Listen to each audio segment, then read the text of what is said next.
Hey, all my friends out there, good morning. This is Julie, and I'm here for week 2, day 3 of the Driven to Be Healthy Going the Distance Challenge.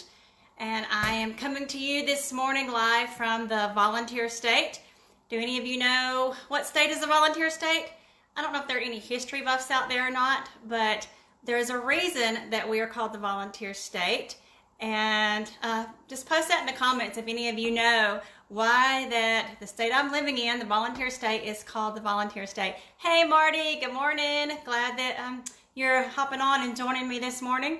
So I wanted to tell you a little bit before we get started about, of course we're talking about foods today and foods that have high water content, but one thing I wanted to tell you guys about is that the main reason that we decided to do this challenge is because a couple of months ago I was doing hey, you're in Sioux Falls, a little way away from me, but glad you're here.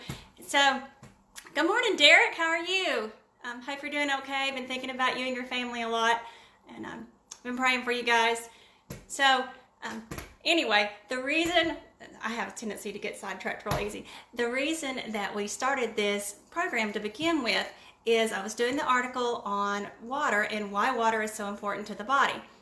And as I was doing it and I was really doing some research on it, I looked and I came across some information that said that there are 5 elements that we need to survive. And I know we've talked about that several times over the past few weeks, you know, those being water, food, sleep, air, and shelter. Of course, now we can't do the shelter, so we're adding in movement and exercise for you guys.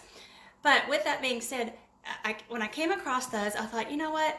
We want drivers out there to not only survive, but we want you to thrive.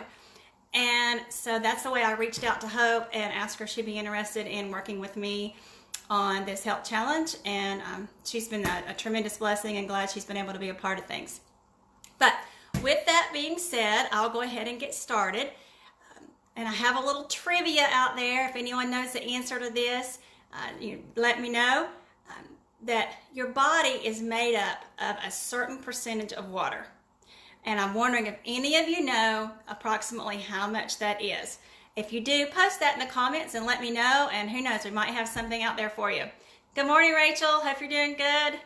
Oklahoma. We got a lot of people heading out in the Midwest area and up north a little bit too. So glad you're on here with us this morning. So I'm going to show you just a little bit of some fruits and vegetables and things that are really high in water content. Because I know this week, like I said, we're all talking about the importance of water and what the water does for our bodies. And of course, I have my water right here. I'm trying to get my water down this morning already and getting started on that. So what I did is I have compiled a list, and I will also shoot this out into an email for you guys later this morning. But I have compiled a list of some fruits and vegetables that if you eat a cup of them, they will provide 4 ounces of your daily water intake that you need. So we're going to start out with your trusty orange. If you have a cup worth of orange, it will give you 4 ounces of water. So are you talking about 40% for the brain? I mean, not for the brain, but for the body? Good guess. A little higher, but thanks for guessing there. Okay, so oranges, if you eat a cup, 4 ounces of water in that. Believe it or not, there are some vegetables out there too. This one surprised me. I did not know this, and a lot of people do not like these. I love them. Unfortunately, I'm from the South, but unfortunately, people in the South have a tendency to eat a lot of stuff fried.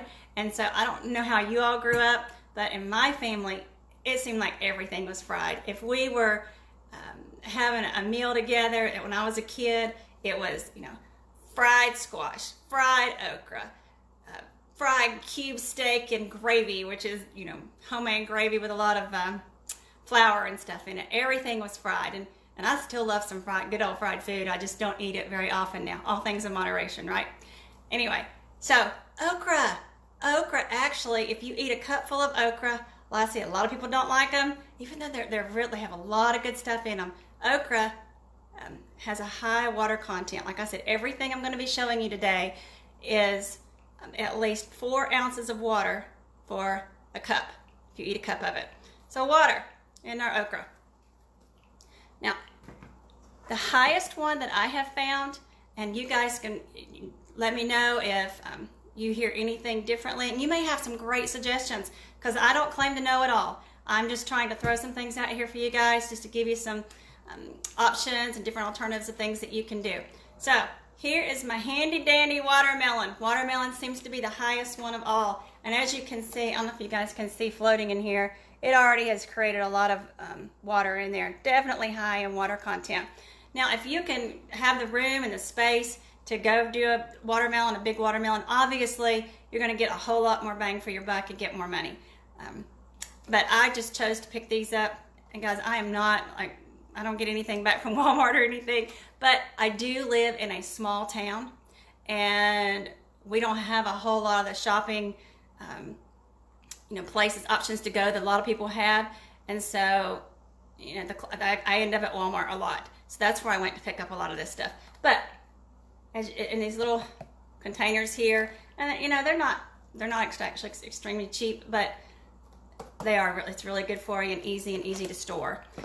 So another one, and the same situation goes with it, is pineapple. Pineapple has at least, for every cup you eat, 4 ounces of water. Now, I'm not telling you guys to go out and eat bukus of fruit. That's not what I'm saying at all. I don't want you to feel like I'm trying to like throw fruit at you. And 1 or 2 a day is good. But say you eat 2 fruits a day, then you got 8 ounces of water, a cup of water there. Oh, and just a little note here. Did you know that so many things that we classify as vegetables, or we think of as vegetables, they're actually classified as fruits? And from what I understand, when I was looking through that, it said that when there is, for thousands of years, we would go on and we would call something a vegetable. And then when the scientists came along, they reclassified everything, a while back, and changed things. And so anything with a seed, if it has seeds in it, it's typically going to always be a fruit. Hence, cucumber is a fruit. Cucumbers also 4 ounces of water for every cup you eat of cucumbers. Virtually no calories in a cucumber or carbs. Now, almost ashamed to admit it, I didn't realize it looked this bad. This is my little zucchini. This came out of my little garden, my teeny little garden that I have this year. The zucchini, also 4 ounces for every cup. Blueberries are also high. I don't know if you guys can see my blueberries here. Blueberries are very high in water, and so you'll get at least a half a cup. Some of these are more than half a cup of water, or more than 4 ounces of water. At least 4 ounces or more. Probably one of the highest things you can eat also. A lot of people don't like it, but it's pretty good. Celery. Got my handy dandy little celery here. Celery is also really high in water content. Probably celery and watermelon are 2 of the highest. You can also do plums, nectarines, peaches, all high in water content, and tomatoes. So plums, nectarines, peaches, and tomatoes. And remember, I'll also be sending all of this out. I know I'm tossing a lot of different things out here to you at one time. I will send all of this out to you in an email again as well. One thing that surprised me too, along with okra, is asparagus. Asparagus is really high in water content, so you can also get some there. One thing too that I wanted to share with you guys, if you go and you're purchasing stuff like this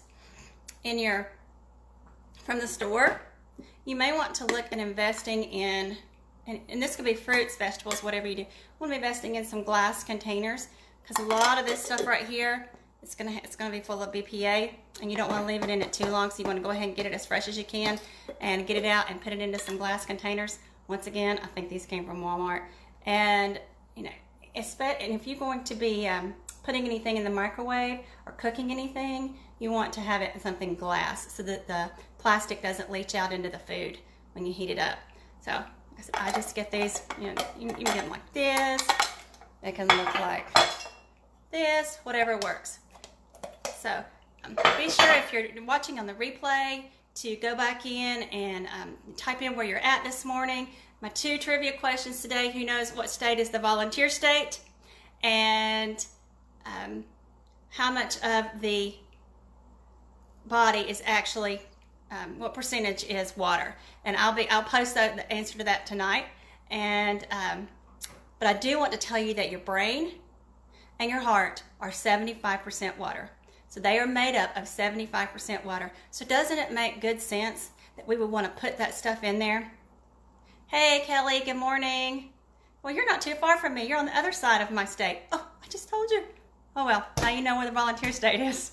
So, but, doesn't it make good sense that we want to put good things into our body? If your heart and your brain, and you got to have a brain to survive, and you have to have a heart to survive, doesn't it make good sense that you want to put things in, high water content, put things, get a lot of water in there and not fill it with a lot of junk, fill it with a lot of crap, so that you not only survive, that your brain and your heart survive, but they also thrive. All right, guys, I'm going to go ahead and let you go for today. I want to keep this under 10 minutes or less. So I'm going to go ahead and hop off here today. If you have any questions or anything, hey, William, good morning, Bill. That's okay. You can always watch the replay. Thanks for coming on. I appreciate it. And, if you have any questions or anything, be sure to put them in the comments. Sometimes Hope sees them before me and she'll grab them, or I'll see them and try to answer the questions for you. And if there's anything that you'd like for us to talk about, also be sure to let me know, and we can get on there and do that for you.